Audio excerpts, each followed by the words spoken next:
ગીર સોમનાથ જિલ્લામાં તંત્ર એક્શનમાં છે। કલેક્ટરે સોમનાથ મંદિરની મુલાકાત લઈને સુરક્ષા અંગે સમીક્ષા કરી। સુરક્ષા અંગે ટ્રસ્ટના અધિકારીઓ સાથે સમીક્ષા બેઠક કરી। અફવાઓ પર ધ્યાન ન આપવા લોકોને કલેક્ટરની અપીલ। શંકાસ્પદ હિલચાલ દેખાય તો તંત્રનો સંપર્ક કરવા અપીલ કરવામાં આવી છે। જિલ્લામાં જે આરોગ્ય વિષયક સુવિધાઓ આવી છે તેની વિસ્તૃત સમીક્ષા કરવામાં આવી હતી। ખાસ કરીને એમ્બ્યુલન્સ છે, ઓક્સિજન સિલિન્ડર્સ છે, આઈસીયુના કેટલા બેડ્સ છે, આ તમામ બાબતોની સૂક્ષ્મ સમીક્ષા કરવામાં આવી હતી।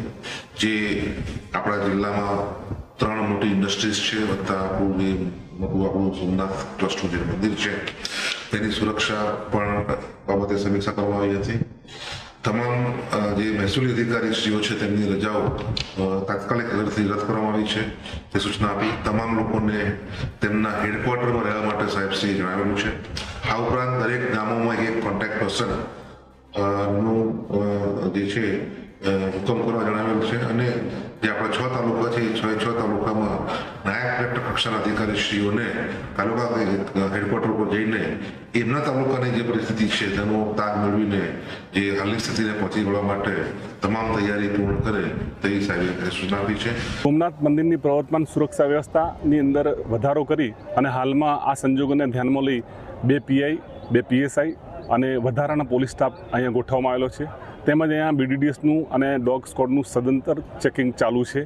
એ સિવાય મંદિરમાં અલગ અલગ જગ્યાએ વોચ ટાવર અને એસઆરપીના પોઈન્ટ પણ એલર્ટ કરવામાં આવેલા છે।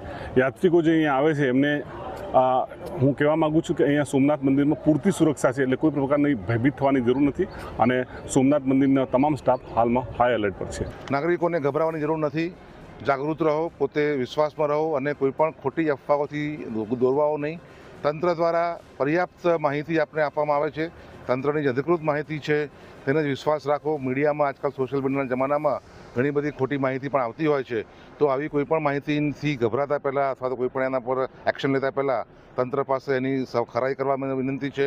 બ્લેકઆઉટ જેવા પ્રસંગો આવે તો બાલ્કનીમાં ખાસ કરીને નહીં જવા, કારણ કે લોકોને આજકાલ બાલ્કની જે હોય છે તો એક જેને કંઈ આકર્ષણ હોય છે કે ભાઈ બહાર કેવું વાતાવરણ છે, તે જો આ બાલ્કનીમાં આવે છે પણ બાલ્કનીમાં આવશે તો આખા બ્લેકઆઉટનો જે આપણો આશય છે તે મરી પડવાશે। એટલે લોકોને આમાં જાગૃત રહેવા, પોતાની સલામત રાખવા માટે મારી નમ્ર વિનંતી છે અને કોઈ પણ રીતે ગભરાવાની જરૂર નથી।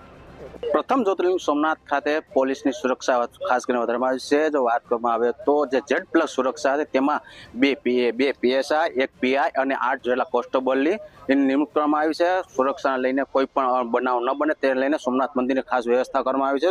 ત્યારે ભારત અને પાકિસ્તાનની સેના વચ્ચે હવે સીધો સૈનિક સંઘર્ષ શરૂ થયો છે, ત્યારે સંયુક્ત યુદ્ધને ત્યારબાદની સ્થિતિમાં સૌથી લાંબો દરિયો કિનારો ધરાવતો જિલ્લો ગીર સોમનાથના સુસ્ત તૈયારીઓ કરાઈ છે। દેશનો વ્યવહાર માટે સેટેલાઇટ ફોનની સાથે ઇન્ટરસેપ્ટ બોટ તૈયાર કરી પણ સંભવિત આગામી સ્થિતિને પહોંચી વળવા માટે સોમનાથ વહીવટીતંત્ર સાદર બન્યું છે। ખાસ કરીને જો સોમનાથ મંદિરની સુરક્ષાની વાત કરવામાં આવે તો જે લોકો આવતા હોય તેને પણ તપાસ કરીને અંદર મોકલવામાં આવે છે। ખાસ કરીને જો અહીં મચ્છીમારો વસતા હોય ત્યારે વધુમાં મચ્છીમારો દરિયામાં મચ્છીમારો કરી રહ્યા હોય ત્યારે તમામ સુરક્ષા દ્રષ્ટિએ તપાસ પણ કરવામાં આવી રહી છે। કોઈ પણ શંકાસ્પદ હિલચાલ જણાય તો પોલીસને માહિતી આપવામાં પણ મચ્છીમારોને કહેવામાં આવી છે। ખાસ કરીને આજે જ જિલ્લા કલેક્ટર દ્વારા પણ એક બેઠક બોલાવવામાં આવી હતી અને જે બેઠકમાં જે આગેવાનો અને જે એસોસિએશનના પ્રમુખો હોય છે તેને પણ બોલાવી અને ખાસ એક તકેદારી કરવામાં આવી હતી અને સોમનાથ મંદિરની જિલ્લા કલેક્ટર દ્વારા પણ દિવસમાં 2 થી 3 વાર વિઝિટ થઈ રહી છે અને પોલીસ પણ ચુસ્ત બંદોબસ્ત સાથે તૈનાત કરવામાં આવી છે।